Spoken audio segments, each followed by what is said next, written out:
세워가십니다. 이런 제목인데요. 말씀 증거될 때 우리 하나님의 은혜가 함께하길 원합니다. 자, 한 주간 편안하셨죠? 네. 가을이 점점 깊어갑니다. 네. 낙엽도 다 떨어진 것 같아요. 이제 얼마 남지 않은 것 같은데 가을에 낙엽 떨어지는 거 보면 조금 좀 쓸쓸함을 느낍니다. 네. 그래도 힘내서 우리가 주님의 말씀 안에 은혜 안에 살아가기를 간절히 여러분들에게 부탁을 드립니다. 네. 자, 사도행전은요, 예수님께서 승천하신 후에 보내신 성령님의 역사가 충만하게 나타나서 온 땅이 복음으로 빠르게 이렇게 전파되는 그런 그 과정들이 잘 이렇게 나타나 있는데요. 특히 오늘 본문의 말씀은 그동안 자기의 그 잘못된 신앙, 신념으로 예수 믿는 성도들을 핍박하는 것이 마치 하나님의 뜻이라고 생각하고 그렇게 핍박했던 이 사도 바울이 예수님을 인격적으로 만나고 나서 그가 변화되는 그런 부분들이 성령의 감동으로 기록되어 있는데요.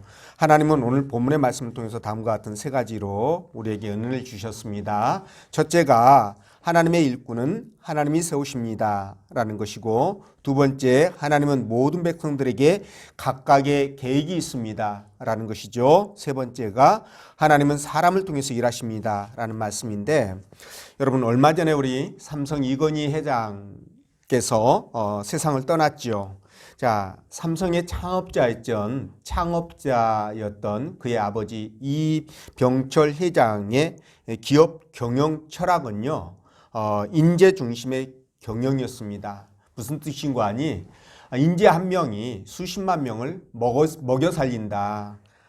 이런 그 마음으로 인재를 경영을 해서 회사를 운영하겠다. 이런 생각으로 인재 양성과 그리고 정말 그 인재를 소중하게 생각하는 이런 마음으로 기업을 경영하다 보니까 아마도 지금의 거대한 기업을 만들지 않았을까 이런 생각을 해보는데요. 여러분, 가정이든 기업이든 나라든 그 구성원들이 어떤 사람이냐 또는 얼마나 능력을 발휘하느냐에 따라서 그 공동체의 미래가 결정된다고 보시면 됩니다. 그래서 이미 이것을 일찍부터 알고 있었던 이병철 회장은 인재 양성에 그 심혈을 기울여 가지고 오늘날 삼성을 세계 최고의 기업으로 만드는 발판을 만들었다. 저는 그렇게 생각을 하는데요.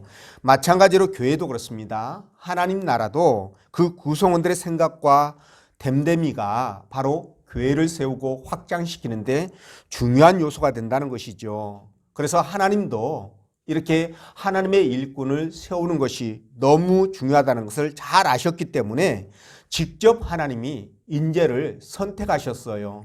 네, 그리고 그들에게 사명을 주셔서 하나님 나라를 세워가도록 그렇게 하셨는데요. 그렇기 때문에 이 모든 일이 바로 하나님의 계획과 섭리에 따라서 이루어진다라고 여러분들이 생각하시고 하나님의 계획에 적극적으로 동참하셔가지고요, 주의 일을 감당해 가시는 여러분 되시기를 주의 이름으로 축원드립니다. 자, 그러면 본문의 말씀을 따라가면서 하나님은 어떤 사람을 일꾼으로 세우고 또 어떤 일을 해 나가게 하시는지 성령께서 들려주시는 하나님의 음성을 듣도록 하겠습니다. 자, 첫째로 하나님의 일꾼은 하나님이 세우시죠. 3절에서 6절 말씀인데 우리 함께 읽어보겠습니다. 시작.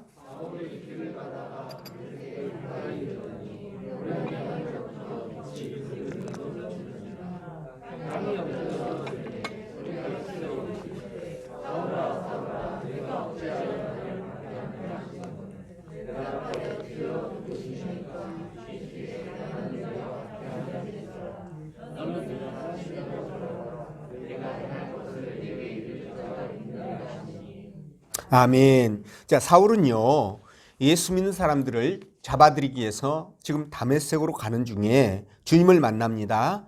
자, 이 만남을 통해서 사울은 그동안 예수 믿는 성도들을 잡아 가두고 때리고 죽이고 이러한 일들이 정말 하나님을 위한 열심으로 알고 최선을 다했습니다. 그런데 그것이 오히려 예수 그리스도를 핍박하고 하나님을 대적하는 일이라는 것을 깨닫고요.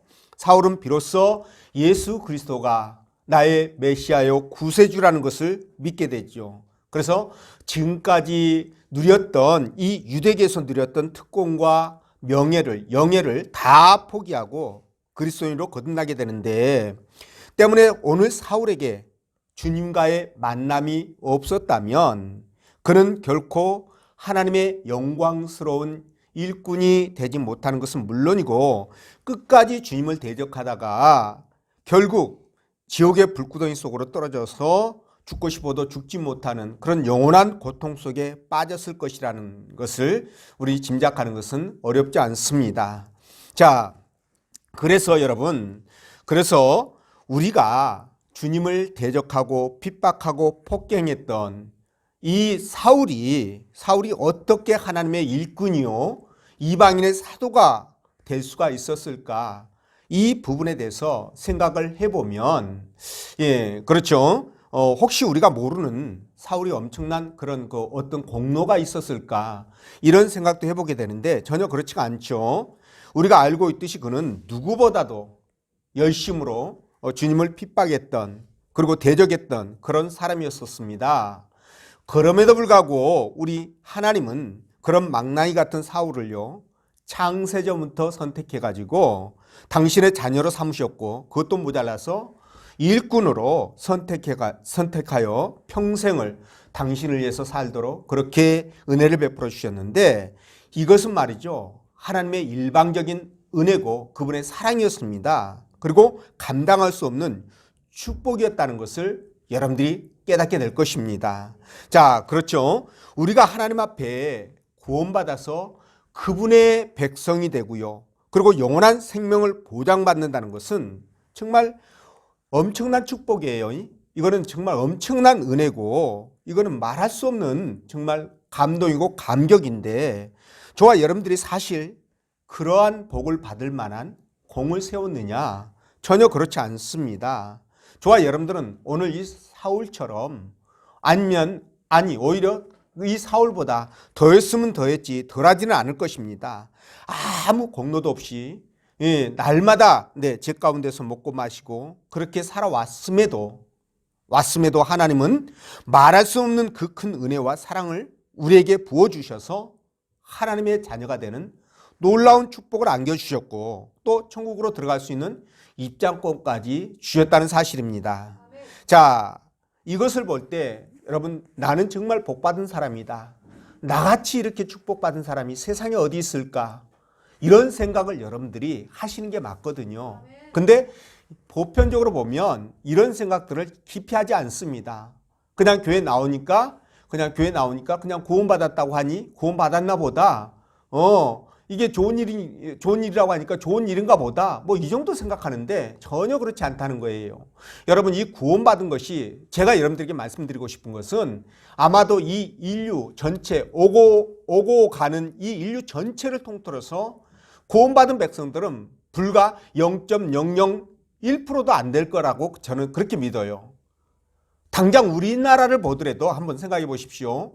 구석기 시대부터 오늘 이 순간까지 구원받은 백성들이 얼마나 되겠습니까?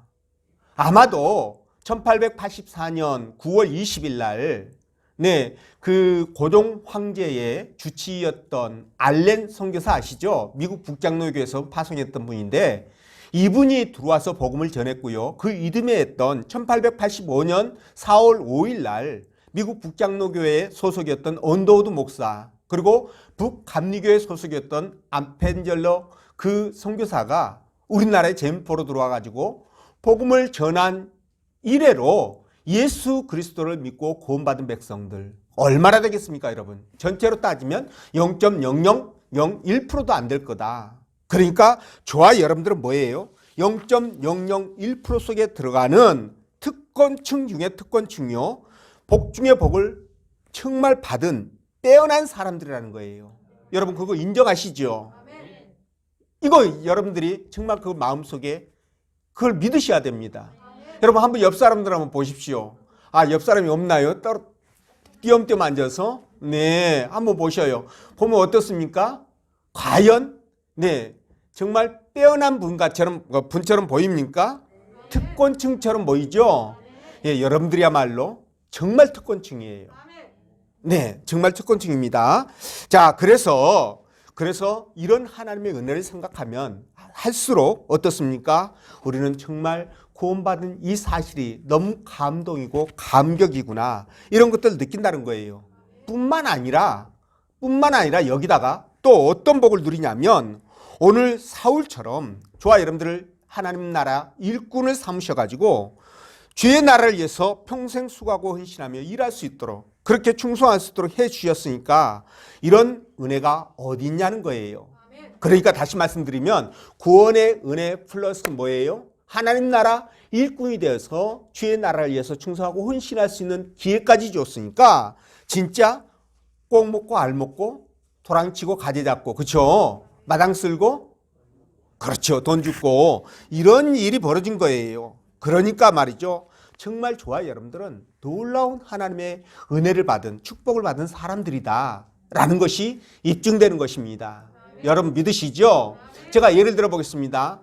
여러분, 저와 여러분들이 진짜 하나님 앞에 일꾼으로 세움받은 것이 우연이 아니라 그분의 놀라운 계획과 섭리 가운데서 이루어졌다는 사실들을 여러분들에게 말씀을 드리는데요. 여러분 보십시오. 당장 출애굽할 때 모세를 이스라엘 지도자로 삼으셨죠, 하나님께서. 그렇죠? 그래가지고 이스라엘 백성들을 이끌어내셨는데, 이 모세도 하나님께서 선택을 하신 거예요. 그리고 가나안 땅을 정복할 때 누구를 선택했습니까? 여호수아를 선택했지 않습니까? 그를 세워서 사용했습니다. 그리고 또 가나안 땅에 들어가가지고 사사시대 때에는요, 네, 그 시대마다 때때마다 하나님이 사사를 세워가지고 당신의 역사를 이루어 가셨고, 또 왕정시대 때는 어땠습니까? 왕정시대로 넘어갈 때는 사무엘을 세워가지고 하나님의 그 사역들을 감당하게 하셨어요. 그리고 왕정시대에는 그 시대마다 하나님께서 이사야라든가 에레미야라든가 에스겔이라든가 다니엘이라든가 요엘이라든가 호세아라든가 아모스라든가 말라기까지 말이죠, 수없는 하나님께서 당신의 선지자를 세워가지고 일을 해 나가시는 걸 볼 수 있어요. 뿐만 아니라 성경이 기록되지 않는 선지자들이 있잖아요. 엘리야라든가 엘리사라든가 나단이라든가 또 여선지자 훌다라든가 이런 사람들 말이죠. 이런 분들도 하나님이 사용하셨고, 또 성경 속에 이름 없는 수많은 선지자들이 또 있습니다. 하나님의 종들이. 그들을 세워서 하나님은 시시때때마다 어떻게 하셨어요? 당신의 나라를 이끌어 가셨던 것이에요. 자, 이들 중에 여러분, 하나님의 부름을 받지 않고 스스로 자기가 하나님의 일꾼이 되어가지고 일한 사람이 있을까요? 없습니다. 하나님께서 당신의 일꾼들을 직접 세우셔가지고 능력을 부으셔서 그들을 당신의 나라를 위하여 일할 수 있도록 그렇게 하셨다는 거예요. 자, 그래서 예수님도 12명의 제자를 세울 때 뭐라고 말씀하셨냐면, 너희가 나를 택한 것이 아니요 내가 너희를 어떻게 했다? 택했다라고 말씀하셔요. 이게 요한복음 15장 16절에 말씀하고 있는데, 그래서 제자들이 예수님을 보고 가능성이 있다, 예수님을 따라다니면 나도 한 자리 할 수 있을 것 같다라는 기대 때문에 그들이 예수님의 제자가 된다라고 생각하고 왔을지 모르겠지만, 실상은 어떻게 했다고요? 그들이 예수님을 택한 것이 아니라 예수님이 그들을 택했다는 거예요. 여러분들이 오늘 희락교회라는 이 공동체 안에 머물면서 예배드리고 교회 식구의 일원으로 이렇게 신앙생활하는 것은, 여러분들이 교회 가까우니까 그냥 희락교회 가서 신앙생활 하자 이렇게 해서 온 게 아니라는 거예요. 여러분, 절대로 하나님께서 여러분들의 발걸음을 인도하셨다는 것입니다. 이걸 믿으셔야 돼요. 그래서 이걸 신명기 12장에서는 뭐라고 말씀하십니까? 하나님의 이름을 두시기로 작정하신 곳이라고 표현하고 있어요. 이게 본교회예요, 여러분. 그래서 여러분들이 이곳에 공동체에 뿌리를 내리는 것은 바로 하나님의 인도하심과 역사하심이 있었다고 생각하시고, 절대 여러분들이 교회의 주인 의식을 가지시고요, 뼈를 묻으시길 바랍니다. 이 교회는 여러분들의 교회예요. 여러분들이 그냥 선택한 것이 아니라 하나님이 인도하신 여러분들의 교회라는 것입니다. 그렇게 해서 여러분들이 생각하시고 여러분 뿌리를 내리시길 바랍니다. 그냥 무슨 일만 있으면 아이고 이놈 교회 때려치워야지, 도망가야지, 이러시지 말라는 거예요. 이렇게 하면 어떻게 된다는 거예요? 하나님의 부르심을 배반하는 겁니다. 배신하는 거예요. 협박처럼 들리나요? 네, 그렇지 않죠? 여러분들의 모든 일거수일투족은 하나님의 섭리와 계획과 은혜 가운데 이루어지고 있다는 사실을 여러분들이 믿으시면 여러분들도 그것을 인정하실 겁니다. 그런데 오늘날 대부분의 교인들은요, 교회 일꾼을 세울 때, 특히 이제 오늘 11월 달인데 이제 12월 달 되면 뭐 일꾼들을 세우고 막 그러잖아요. 그럴 때 그냥 목사님이 그냥 뭐 당신 마음대로 세웠다, 뭐 이렇게 해가지고 막 시험 들고 막 지지고 볶고 난리가 나는데, 이렇게 생각하다 보니까요, 직분을 주어도 뭐 이 직분에 대해서 감사함보다는 뭐예요? 동네 반장보다 더 못하게 생각을 해요. 하나님의 일꾼을 동네 반장보다 더 못하게 생각해가지고 일을 맡겨줘도 뭐 시큰둥하고요, 그냥 소홀하게 생각하는 경우가 참 많습니다. 근데 이런 거 보면 굉장히 안타깝죠. 근데 여러분, 검 모양새는 목사님이 세운 것처럼 보여요. 검 모양새는. 그러나 여러분, 그 이면에 하나님의 섭리와 하나님의 계획이 있었다라고 여러분들이 생각하셔야 돼요. 예수님께서 제자들을 선택한 것처럼 말입니다. 그런 믿음을 갖고 있어야 우리가 하나님이 주신 직분에 대해서, 또 하나님이 주신 그 사명에 대해서, 직책에 대해서 감사하고 감격한 마음이 생기는 거예요. 여러분들이 꼭 이걸 아셔야 됩니다. 그래서 하나님이 우리를 당신의 일꾼으로 세우셨다, 이걸 꼭 기억하시고 항상 두렵고 떨림으로 어떻게 해야 된다? 최선을 다해서 그 맡겨진 사역을 감당해 갈 수 있도록 여러분들이 힘을 내시기를 부탁을 드립니다. 자, 두 번째, 하나님은 모든 백성들에게 각각의 계획이 있다고 말씀했는데 6절 말씀이에요. 자, 우리가 아까 읽었던 대로 사울은요, 벌건 대낮에, 정오라고 그랬습니다.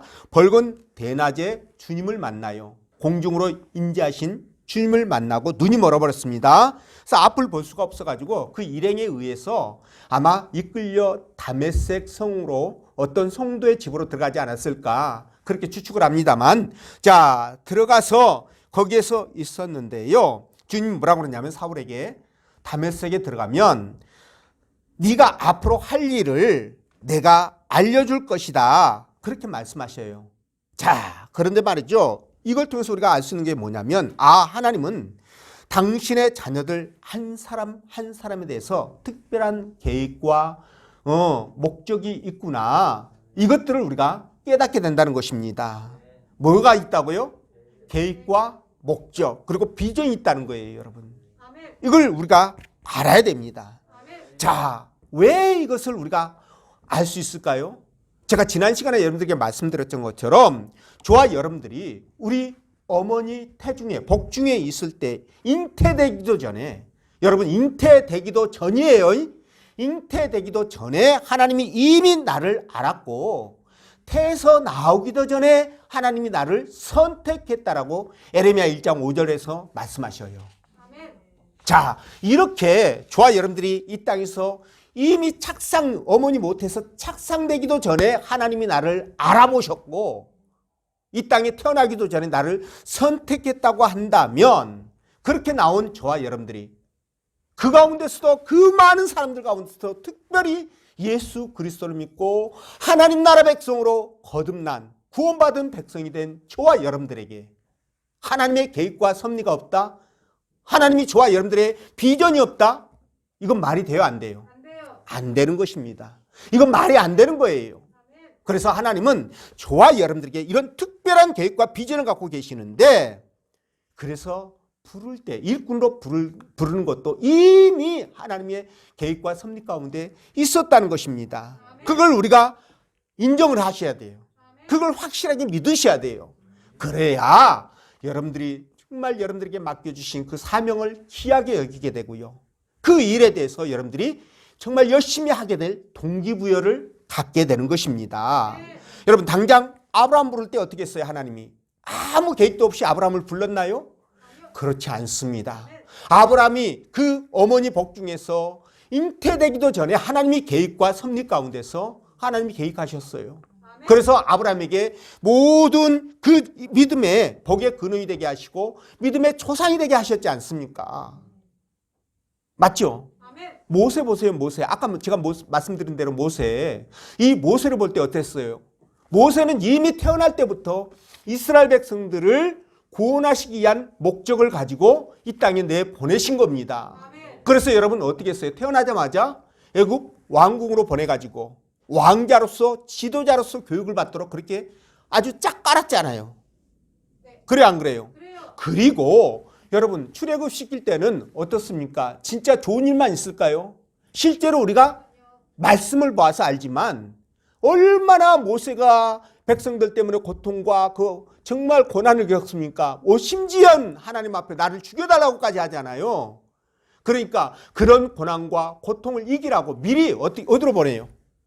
미디안 광야로 보내가지고 거기서 40년 동안 완전히 그냥 속된 말로 뺑뺑이 치게 해가지고 어떠한 고난과 역경이 있어도 좌절하지 않고 굴복하지 않고 이스라엘 백성들을 가나안 땅으로 이끌어갈 수 있도록 그렇게 미리 예방주사를 꽉 그죠?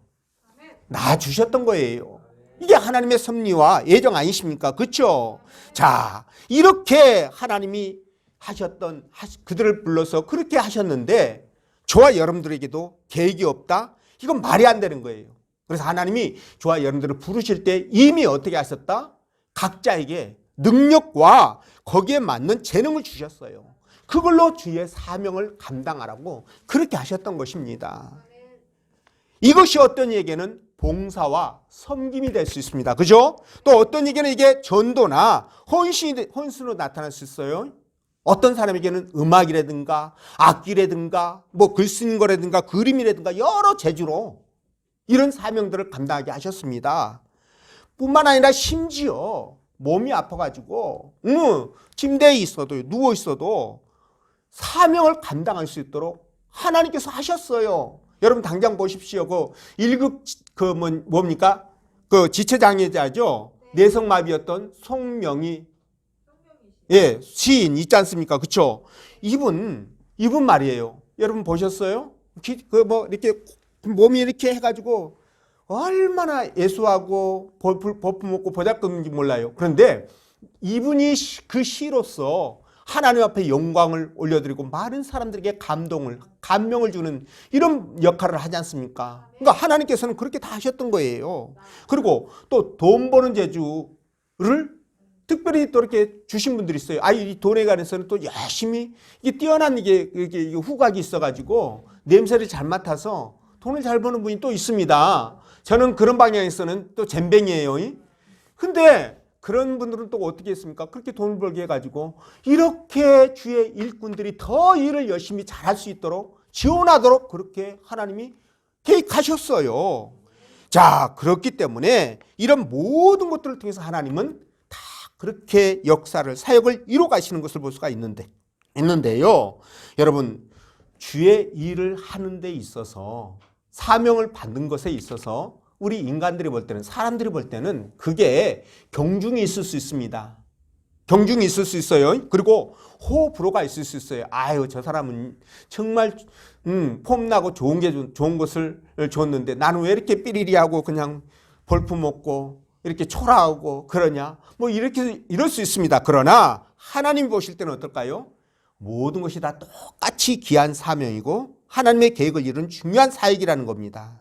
자, 이런 것을 볼 때 여러분 우리들이 얼마나 그 일꾼들이 대단한 존재인지를 몰라요. 여러분 그걸 아셔야 됩니다. 정말 여러분들은 대단한 존재들이에요. 여러분들이 잘났던 못났던 보잘것이 있든 없든 간에 그 여러분 각자 한 사람 한 사람에게 하나님이 어떻게 하셨다고요? 특별히 재능과 능력을 주셔가지고 여러분들이 그것들을 통해서 하나님의 영광을 드러낼 수 있도록 그리고 많은 사람들 앞에서 그렇게 살아갈 수 있도록 해주셨어요. 그래서 여러분들 어떠한 일이 있어도 누구를 만나더라도 기죽지 마시고 당당하고 떳떳하고 긍지와 자부심을 가지시라는 거예요. 절대 기죽지 마십시오. 누굴 만나도 여러분들은 하나님의 귀한 존재, 자녀잖아요. 그런데 여러분들이 비굴하게 그러면 돼요, 안 돼요? 안 되죠. 여러분들 그래서는 절대 안 됩니다. 그러니까 당당하고 떳떳하고 자신감 있게 그렇게 하시라는 거예요. 그리고 또 반대로 상대편 보면은 어떻습니까? 우리가 대단한 존재인 것처럼 상대편도 특별한 존재잖아요. 그죠? 그러면 상대편에게 어떻게 해야 됩니까? 존중해주고 그를 섬길 줄 알아야 되는 거예요. 우리 그렇게 살아야 됩니다. 그러나 남을 속이고 사기치고 사람을 어떤 수단으로 생각하는 그런 반하나님적인 것들은 절대 해서는 안 되는 거예요. 그게 우리 믿음의 사람들, 하나님 나라의 일꾼들이 해야 될 부분이라는 것입니다. 여러분, 하나님은요, 우리를 이렇게 특별하고 대단한 존재로 만들어 주신 것을 생각하면 정말 감동이잖아요. 정말 감동입니다, 여러분. 그렇기 때문에 여러분들은요, 이 가운데서 하나님의 뜻이 무엇인지, 나를 향하신 하나님의 뜻이 무엇인지를 생각하면서 그것을 통하여 어떻게 해야 된다? 하나님 앞에 날마다 주신 사명 감당하면서 기쁨으로 감사함으로 믿음으로 살아가셔야 돼요. 그래야 여러분들 이 땅을 살아가도 최고의 인생이 될 수 있고 최고의 행복한 인생이 되고 그리고 최고로 성공한 삶을 살 수가 있습니다. 믿으시는지요? 그래서 꼭 그렇게 살아가는 여러분들 되시기를 부탁을 드리고 세 번째로 하나님은 사람을 통해서 일하시는데 자, 이것도 6절 말씀이에요. 6절 말씀 한번 읽어봅니다. 시작.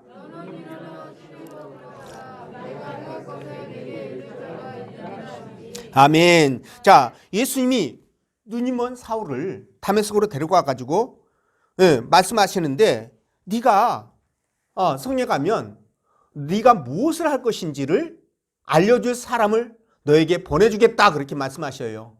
그 사람이 누구였어요? 아나니아였죠. 자, 그렇게 주님이 말씀하셨는데 여기서 우리가 주목할 것이 하나 있어요. 그게 뭐냐면 자, 주님께서 직접 사울에게 할 일을 얘기해 주지 않고 왜 다른 사람을 통해서 말씀을 하셨냐는 겁니다. 여러분, 왜 그랬을까요? 자, 이걸 통해서 우리가 깨닫는 게 있어요. 진짜 깨닫는 게 있는데 그게 뭐냐면 하나님이 이 땅에서 어떻게 일을 해 나가시는지 그 방법을 우리가 알 수 있다는 것입니다. 그게 뭐냐면 바로 당신의 일꾼들을 통하여 이 땅에서의 사역을 해 나가신다는 거죠. 물론 하나님은 전능하신 분이에요.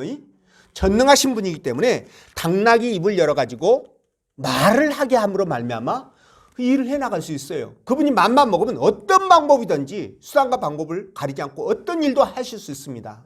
그럼에도 불구하고 그렇게 하지 않고 저와 여러분들을 통해서 하나님 나라의 일을 해나가기를 원하시는 그 이유가 뭐냐는 거예요.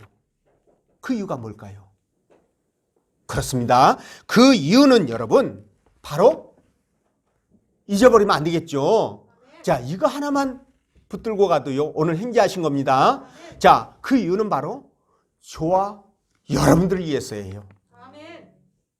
네, 당신의 택한 백성들을 위해서 그렇게 하신 겁니다. 누구를 위해서 그랬다고요? 우리들을 위해서, 나를 위해서 그렇게 하셨다는 거예요. 자, 그 이유를 여러분들에게 설명하기 전에 이걸 생각하면 어떻습니까? 진짜 우리가 아까 말씀드린 대로 특권층 중에 특권층이요. 그죠? 그리고 그렇게 일을 할 때 내 존재의 가치가 높이 드러나는 거예요. 주의 일을 감당할 때 내 존재의 가치가 한없이 높아지는 그런 기회가 되고 또 하나님과의 그런 일들을 감당하면서 하나님과의 교제의 그 깊이, 폭이 더 넓어지고 깊어질 거 아니겠습니까? 그렇죠? 그리고 주의 일을 그렇게 감당할 때 하나님의 축복을 받는 좋은 기회가 된다는 것입니다. 이것 때문에 하나님은 저와 여러분들을 통하여 특별히 당신의 일을 감당해 가도록 그렇게 해 주신 것입니다. 여러분 잊어버리면 안 됩니다. 자, 생각해 보십시오. 대통령이 어떤 일을 맡겨줬다고 생각을 해보세요. 그럼 어떨까요, 여러분? 그 자체가 얼마나 그 개인에게는 큰 영광이고 영예가 되겠습니까? 이게 바로 경력이 되고요. 이 자체가 권력이 되는 거예요. 그래서 여러분 그 다음부터는 탄탄대로를 걷게 되겠죠. 자, 대통령이 맡겨주는 일을 해도 이 정도인데 하물며 하나님이 맡겨주신 그분의 일이라면 어떨까요?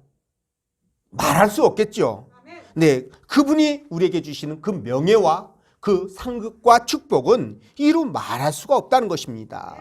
그래서 여러분 우리가 하나님 나라 백성으로 선택되어지고 특별히 주의 나라를 위해서 일할 수 있는 일꾼으로 선택되어진 것이 정말 크나큰 축복이다. 이렇게 말씀을 드리는 거예요. 아멘. 여러분 동의하시죠? 아멘. 자, 태초에 하나님이 짐승들 이름을 지을 때 직접 지으셨나요? 누가 지었죠? 그렇죠. 아담에게 이 짐승들의 이름을 지으라고 그렇게 하셔서 아담이 지었습니다. 자, 여기서 한번 생각해 보자고요. 하나님께서 짐승들이 너무 많다 보니까 귀찮아서 하기 싫어가지고 아담한테 했다. 또는 하나님이 너무 많다 보니까 그거 할 만한 능력이 안 돼가지고 아담한테 그냥 밀어버렸다. 자, 여러분 어떻게 생각하시나요? 3번. 아, 역시 똑똑하시다. 네, 3번이 있습니다. 네, 3번이 있는데 여러분 아담에게 그들의 이름을 짓게 하신 이유가 뭘까요? 아담이 하나님의 일을 감당으로 말미암아 어떻게 하기 위해서 네, 큰 복을 받게 하기 위해서 그렇게 하신 거예요. 그러니까 아담을 생각해서 하나님이 일거를 주셨다 이렇게 생각하시면 되는 것입니다. 자, 이와 마찬가지로 똑같은 이유입니다. 오늘날 저와 여러분들에게도 하나님께서 정말 사명을 주어서 당신의 일을 감당하게 해 나가시는데요. 이 자체가 여러분 특권이고 뭐라고요? 축복이고 예, 복을 받는 통로가 되는 거예요. 그러니까 여러분 하나님 앞에 하나님께서 우리에게 맡겨주신 그 일들이 있다고 한다면 그 자체에 대해서 감사하고 기뻐하시라는 겁니다. 이해가 되시죠? 자, 그래서 우리가 이거를 확실하게 알고 있어야 예, 직분에 대해서 또는 맡겨주신 그 직책에 대해서 내가 감사하고 또 하는 일들에 대해서 기쁘게 감당할 수가 있다는 것이죠. 자, 우리 하나님은요, 다시 말씀드리지만 전지전능하신 분입니다. 그러니까 어떤 일도 그분이 하시면은 정말 깨끗하게 탈이 없도록 말끔하게 처리하실 수 있는 능력을 갖고 계신 분이에요. 자, 그럼에도 불구하고 우리에게 그 일을 하도록 맡겨주신 것은 바로 그걸 통해서 우리가 축복을 받는 통로로 사용하시기 위해서 그랬다는 겁니다. 네. 자, 그래서 여러분 우리가 주의 일이 맡겨질 때 그 일을 감당으로 말미암아 진짜 하나님 앞에 복을 받으셔야 됩니다. 자, 그래서 하나님은 절대 공짜가 없다. 여러분들에게 말씀을 드리는데 공짜가 없는 분이에요. 하나님은 솔직히 저와 여러분들에게 그냥 억지로 일을 시켜도 할 수 있는 분이에요. 우리가 해야 돼요. 그렇게 할 수 있는 분이고 우리는 또 그 일을 받으면 감당해야만 되는 겁니다. 자, 그런데도 불구하고 하나님이 우리에게 복을 주셨다는 것은 그 놀라운 은혜고 축복이라는 거예요. 그래서 역대하 15장 7절에서 뭐라고 말씀하십니까? 네 행위에는 뭐가 있다? 상급이 있다 이렇게 말씀하셔요. 그래서 여러분들 주님께서 맡겨주신 사명 여러분 회피하지 마십시오. 진짜 여러분들에게 주어진 그 일들은 어떻게 하든지 최선을 다해서 감당하려고 노력을 하십시오. 근데 어떤 분이 또 이렇게 말할 수 있어요. 목사님, 이 일은 고사하고요. 교회에 나오는 것도 힘들어 죽겠어요. 자, 이러면 될까요? 안 될까요? 안 되죠. 여러분 안 됩니다. 그러면 진짜 여러분 정말 앞만 한치 앞을 못 본다는 말이 있는데 진짜 눈앞에 있는 것만 보지 마시고요. 멀리 좀 내다볼 수 있는 그런 큰 눈을 가지시길 바랍니다. 여러분 진짜 이 세상 돌아가는 거 보면 지금 세계적으로 우리나라뿐만이 아닙니다. 지금 미국의 이 대선 결과가 어떻게 되는지 모르겠는데 미국의 이런 어떤 정치적인 상황이나 사회적인 상황들 그리고 유럽의 모든 나라 상황들이 여러분 이런 것들을 종합해 보면은요 이제 점점 주님이 오실 날이 얼마 남지 않았구나. 이런 것들을 깨닫게 돼요. 네, 진짜 그렇습니다. 언제 이 부분에 대해서 여러분들에게 이제 이런 것들은 이제 오후 예배 때 제가 여러분들에게 전하면 참 좋은데요. 드릴 기회가 있으면 드리겠지만 어쨌든 여러분 진짜 우리가 깨어 있어야 됩니다. 그래서 이럴 때일수록 진짜 공동체 중심으로 여러분들이 똘똘 뭉쳐서 그렇게 믿음을 세워가셔야 돼요. 세워가셔야 됩니다. 지금은 여러분들 손에 그게 잡히지 않는다 할지라도 반드시 주의 말씀은 이루어지지 않습니까? 그래서 이걸 믿고 하나님의 말씀 안에 믿음 안에 거하셔야 됩니다. 그래서 마지막까지 여러분들이 주님 안에서 승리하시기를 부탁을 드립니다. 하나님이 맡겨주시면 싫다고 뒤로 뺄 것이 아니라 기쁨으로 감당하셔야 된다는 것을 다시 한번 말씀을 드리고요. 하나님은 그런 일꾼들의 수고와 헌신을 절대로 잊지 않고 기억하시는 분이다. 이게 성경이다라는 것을 말씀을 드려요. 그래서 어떤 경우라도 하나님 앞에 감사하면서 믿음 안에서 공동체 안에서 형제들과 서로 사랑의 교제와 믿음의 교제를 해가면서 살아가는 여러분 되시길 주의 이름으로 축원드립니다. 기도하겠습니다.